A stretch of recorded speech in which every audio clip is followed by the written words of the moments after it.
Good morning, this is Mona, and this is my Morning View, Spring Edition 2025, overcast, maybe rainy today. I think it's supposed to be raining for the next couple of days. However, right at the present time, not raining, nice. Problem is, construction edition. So you're going to have to bear with the noise yet again. All right, so today, Thirsty Thinking Thursday. If I only had a thought in my head. I've alluded to this week, and I don't know if I said it here or whether I had said it in a conversation, but it definitely has come up a couple of times this week, and so I think that's what we're going to go for. So this thinking process, right? Most of you who follow me, you know that I do these impromptu. I have no idea what I'm going to say before I say it. Most of the time, I don't even have a subject matter. It comes on when I hit live. Let's go live. And then, boom, content comes as I speak. Because it's not something that comes before. Because, truthfully, I'm not awake yet. I don't drink caffeine Monday through Friday, so therefore there's like no caffeine, like, woo, wake me up on any particular day doing these. All right, so Thirsty Thinking Thursday. There's some scriptures. They sound kind of contradictory, but they're not, because scriptures are not contradictory. You have to know the situation, the scenario, the things that are going on around it, right? All right. One of them is being ready in season and out of season. So you are prepared. That's a good space to talk about peace, right? Because if you practice peace out of season, when it's in season for the storms, you can navigate through the storms.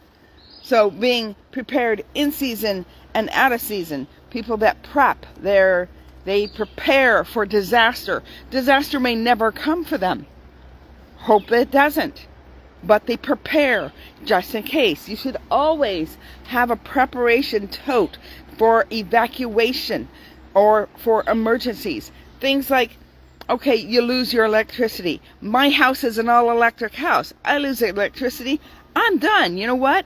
I have bottles of water down in the basement specifically for flushing the toilet. Because guess what doesn't work when the electricity goes out? The water pump. The water pump doesn't work. So therefore the water doesn't refill into the toilet after one flush. You have one flush, then whatever is in the tank comes down. That's it. So you want to be prepared for that. Let me tell you, in anonymous of a current life, I really appreciate a flushing toilet, or any water source, taking a shower, any of that. Hot water would be nice, but water.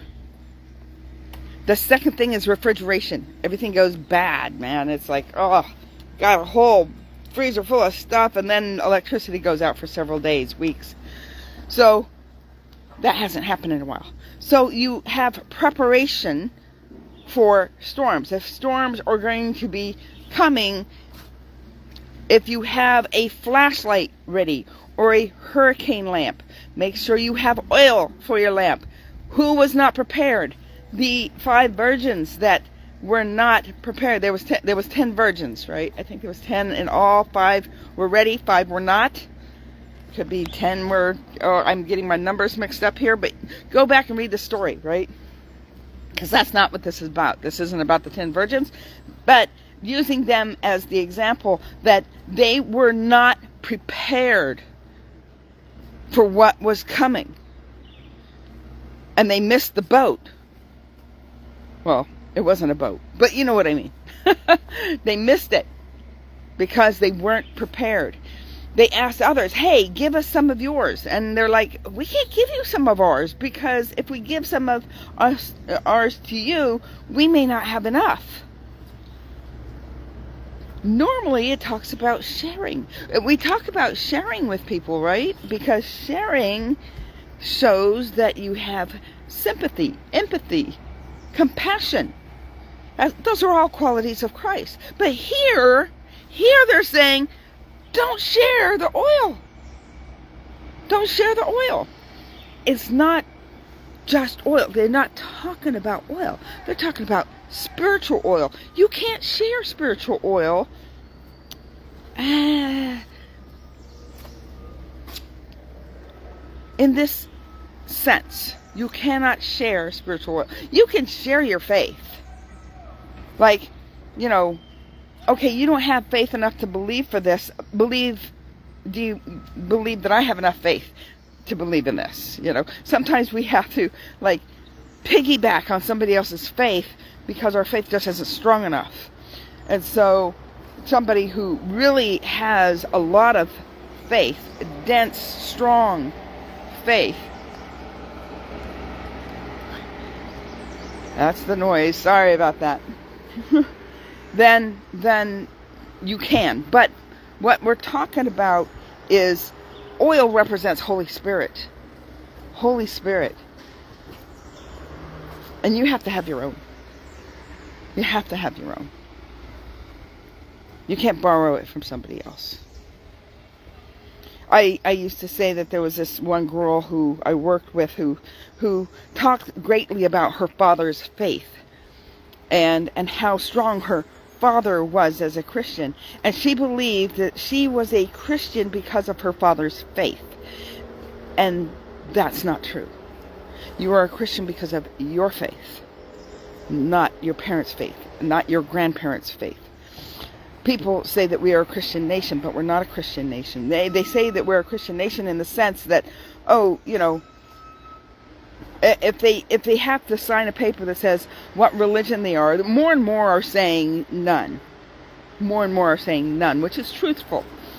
However, there's a lot that still today put Christian because they have the basis of understanding that they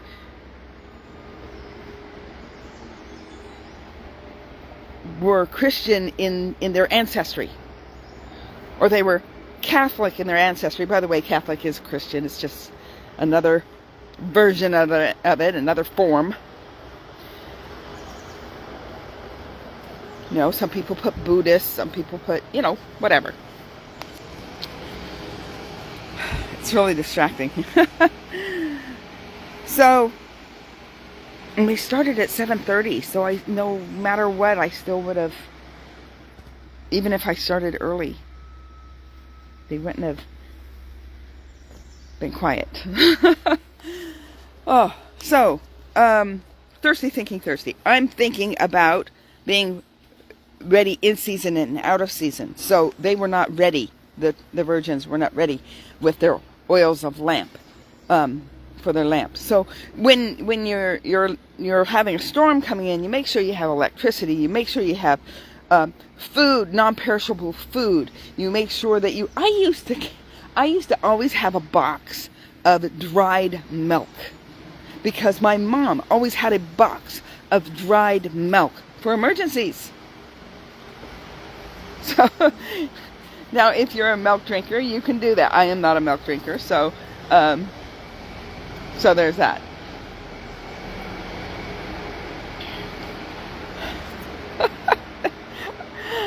The noise. I want to get down down low where the noise might not be as loud, but as soon as I do that, I may lose the internet.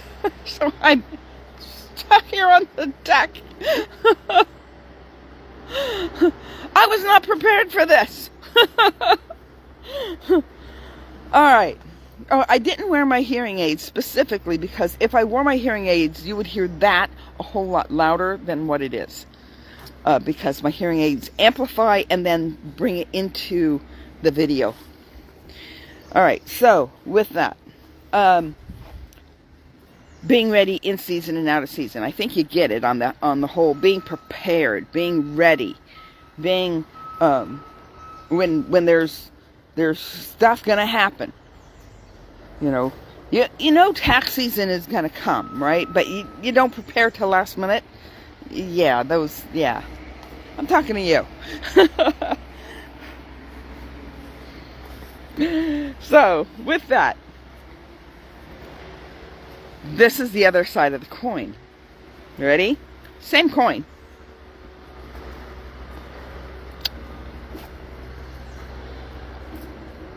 Don't worry about what you're going to say. Don't worry about what you're going to say, because the Holy Spirit will tell you what to say when it's time to say it. It's kind of what happens here. Because I don't know what I'm going to say when I start these things. I have no clue. Halfway through, I have no clue, especially if there's distractions, like the noise. Occasional bear comes along the way, and it's like, oh, squirrel moment. Oh, no, bear moment.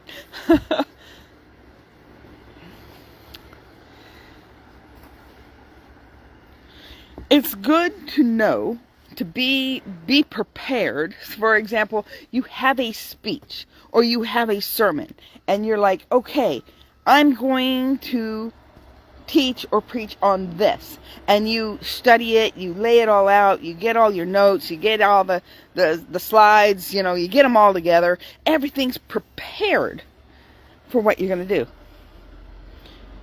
But that particular day, when you were going to do it, the Holy Spirit says, I want you to hold off on that. I want you to do this. And you're like, oh, but I wasn't prepared. I wasn't prepared to do that. How am I going to do that? I'm going to have to stick to my notes, because I wasn't prepared for the other thing. But if you have that oil in your lamp, see, there takes preparation in order for you to be ready in season and out of season when the Holy Spirit nudges and said, we're not taking that path today. We're going to take the other route. But I don't have my GPS. How am I going to know which road to take? How am I going to know if there's red lines up ahead?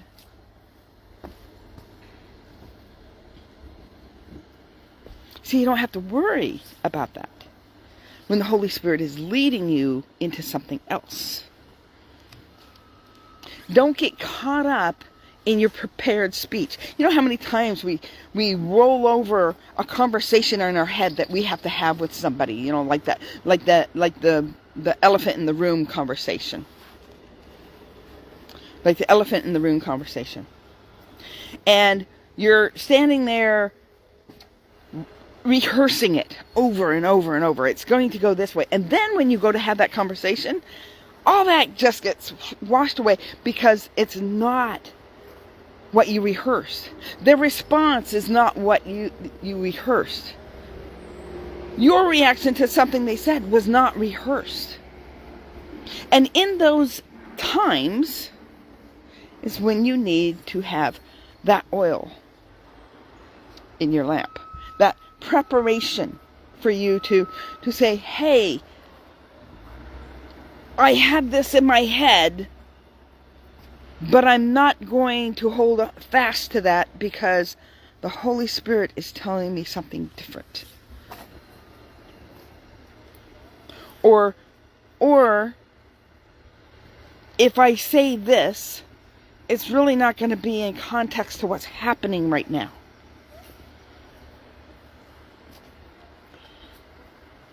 Being prepared in season and out of season, and not worrying about what to say, because the Holy Spirit will give you what to say, complement each other. So today, Thirsty Thinking Thursday, are there some thoughts that you have been thinking that you're holding on to tightly? Because we should never hold on to things tightly. I was told a couple months ago that I don't know who said it, and I don't know who originally said it. So I want to give credit where credit is due to whoever it was that said it, but I don't know who it is. And they said, you cannot hold tightly with nail-scarred hands. We are to be crucified with Christ. Nail-scarred hands. Nail-scarred hands don't hold on to things too tightly. Anything.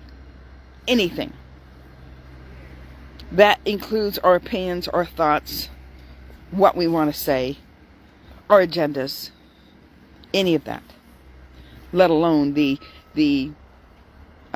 consumable items. So,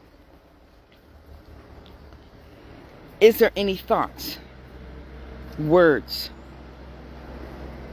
that you are holding on tightly to, but because you have rehearsed them, you know them, you know what you're going to say, but are you prepared? Is there oil in your lamp? Are you prepared to put that on the shelf, or even toss it in the file 13, the circular file? If you're willing to do that and rely on Holy Spirit to lead you into whatever it is it is happening at the moment, that is giving you in a direction of unknown.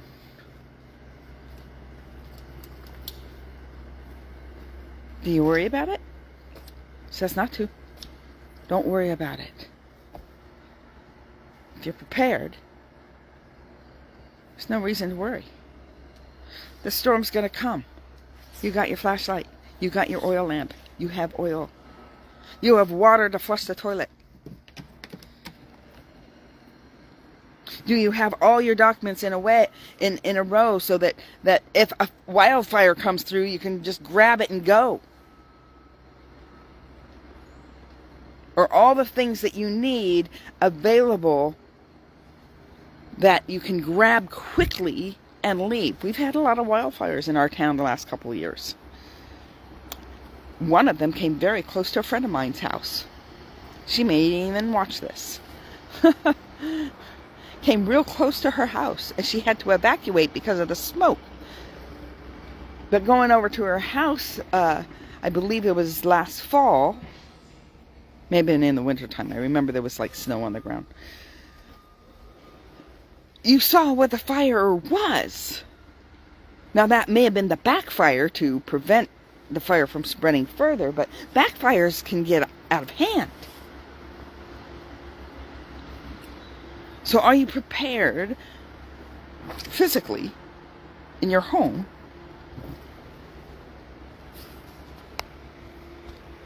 Are you prepared for the storms of life? And are you prepared for the unknown? Having oil in your lamp. Ready. Ready, and letting that tightly thing that you have solidified, that released. Alright, that is my Thirsty Thinking Thursday. Blessings, everybody. Have a great day. And I will see you tomorrow for Feisty Friday. Alright, bye. Oh, before I forgot my commercial. Like, comment, share here on Facebook. YouTube, subscribe right down there. Subscribe, like, comment, share, hit notifications, get all the bells and whistles. My YouTube page is Mona E. Harrison, not the same as my Facebook page. So eventually that all may change, but for now, Mona E. Harrison, that is the name. My Facebook page was what it was so that people who knew me before I was married could find me, but I probably don't need that anymore. So that may change. But in the meantime, Mona E. Harrison YouTube. Go there, subscribe. Right there. Hit the button. All right. Bye.